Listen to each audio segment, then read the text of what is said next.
Hello, everybody. This is Latte Punch again for another week of fanfiction reading. This one is a darker one than the last one, so just want to let you know that ahead of time. This is called Princess of Friendship by Bad Dragon. It's tragedy fic. The main seven are on a mission to spread friendship across Equestria. It sounds easy enough, but should they really let their guard down? Twilight is confident that she can cope with any situation. Maybe she's right, and there really is nothing to worry about. Maybe. The story won a contest on the pony riding debauchery of uncomfortable situations. It's approved by Goodman Fic, Black Lights Library, and FIM Fanfictions Addicts. So here we go to chapter 1. The beginning of the end. Also, this is a 2-chapter story, so I'm going to split it into 2 parts. I don't think this is a good idea, Twilight, Spike commented from his spot on the Alicorn's back. Twilight Sparkle rolled her eyes. But it'll save us approximately 13 to 15 minutes of travel time, with a margin of error of up to 2 minutes due to the slowing down to reason with you about which directions to take. I already told you. I mapped it all out before we left, and everything points to that path over there being the right one. We're not even in a hurry. So what's wrong with taking the scenic route across the other side of the hill? You know, Spike, not everything needs to be pre-planned.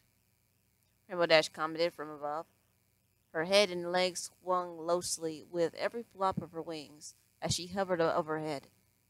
Sometimes you just gotta go with your gut. She lost some altitude as her belly growled. And my gut is telling me that if Twilight thinks this is a way to go, then it's that way to go. If it just happens to turn out to be the fastest route and we get to eat sooner, so be it. Exactly, Twilight smiled, a little smugness showing on her face. I'm glad someone gets it. It don't matter which way we go as long as it's safe and we don't just stand about, Applejack said as she anxiously shifted her weight from one side to another. Spike leaned forward. Twilight, I still think we should... Ugh! You're getting heavy, Spike. She stood up on her hind legs and stretched her forelegs out. Spike lost his grip and tumbled to the ground. Ouch! The road to the next town is just beyond the final bend. You can probably almost see it. Did I tell you the town is famous for its extensive book collection? Twilight trotted forward, leaving Spike behind. Yes, you did mention that. He curled up his map. 7 times, in fact. You can ride with me, Spike. Rarity nodded to her back. I may? But of course, Spiky Wikey. His smile widened as he mounted Rarity. You'll catch any dirt that happens to fall from the cliff, won't you? He retrieved an umbrella, which was sticking out from Rarity's saddlebag, and opened it. I've got you covered. Fluttershy glanced in all directions as she stepped on the path before Rarity. It's awfully narrow, though. A pebble rolled down the hill and bumped into her hoof. She flinched and whimpered softly, but continued walking with small steps while biting her lower lip. Pinkie Pie bounced backwards, smiling at her. Oh, don't be such a silly Willy, she said in her usual sing-song voice. There's more than enough room for 1.5 ponies to walk side by side. Her bouncing paused. She raised a hoof to her muzzle. But how are we going to halve ourselves? That might be a problem, Twilight. She turned around and bounced forward on the path. We have a problem. A problem? Twilight stopped and turned her head with a look of momentary panic that subsided into sober concern. Is it a real problem this time, Pinkie? She raised an eyebrow. What?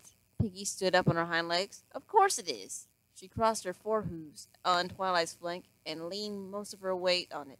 We don't have enough half-sized ponies in our group. Uh-huh. Twilight rolled her eyes. I'll get right on that. Don't worry about a thing, Pinkie. I'll handle everything. She pressed forward on the bumpy path. Pinkie dropped on all 4 legs and looked back. What about my wiggly tail? Can I at least worry about that? Twilight noticed a pebble falling from the wall onto the ground beside her and face-hoofed. No, Pinkie, just stay on the path. You'll be fine. This solid igneous rock formation is as stable as time itself. To emphasize her point, she kicked the fallen pebble to the rocky wall. See? She continued trotting as she magically opened her saddlebag and floated out the book titled Running a Kingdom 101 by Sombra.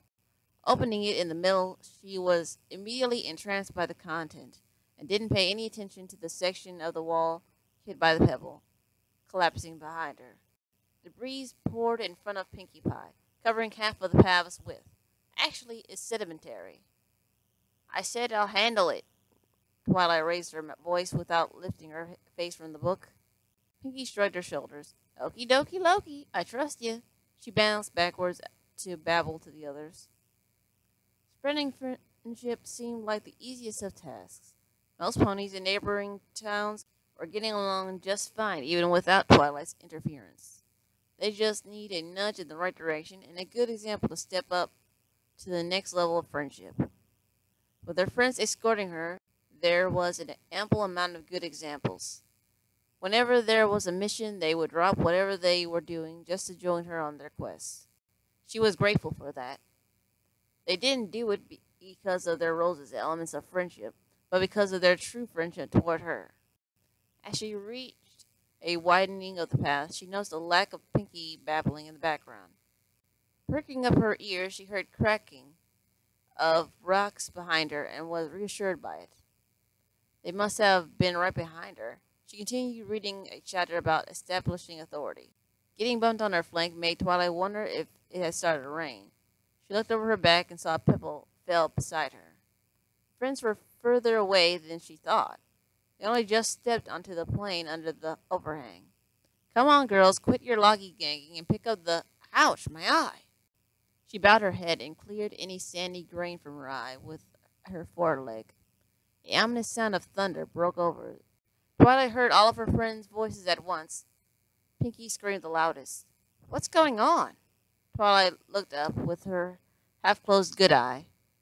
A rock, twice her size, was heading straight for her. She stood frozen for a moment as she watched the rock approaching in slow motion. Her mind stopped. Her instincts took over. Magic burst forth from her horn, enveloping her body, just before the impact. The fields connected in a flash of light, teleporting her to safety of her inner dimension. Floating motionless in the black emptiness of her subspace, she slowly exhaled. There was no sound anywhere. No rumbling thunder or screaming. There was a perfect silence in the darkness. The only light emanated from her spherical entry portal. Whew, that was close, she thought as she looked from below the looming orb and gazed through it to the time slice of reality. The rock was fixated in place just above her. Almost too close. She floated around the orb, looking through it, to get a sense of direction so she could form an exit portal in her subspace on the right, coordinates matching the location of her friends in reality. I should form another connection to the real world. Right about, she caught a glimpse of a boulder in the orb. It hovered just above her friends in the static state of reality. Oh no, it's going to fall on them. The rock is falling toward me, caught all of my attention. I should have paid more attention. Then I would have spotted the big boulder breaking over all my friends. They trusted me. Stop it. Focus. If I teleport back, there won't be enough time for me to cast a shield spell around us. Blasting a stream of magic at the boulder would be faster, but still not fast enough. All I have is an instance. I can't even charge my horn in that time frame.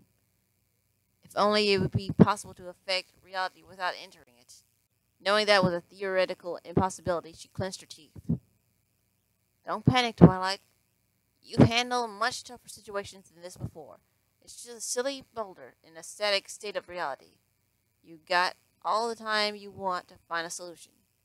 You fixed every problem you've come across thus far, so there really shouldn't be any reason to worry about this one. Think. You can save your friends. Somehow. End of chapter 1. Okay, I'll probably have chapter 2 uploaded by tomorrow. So, I hope you guys like this first chapter. I thought it was kind of exciting. I have a feeling I know how it's going to end, though. I did watch the Butterfly Effect. See you guys tomorrow.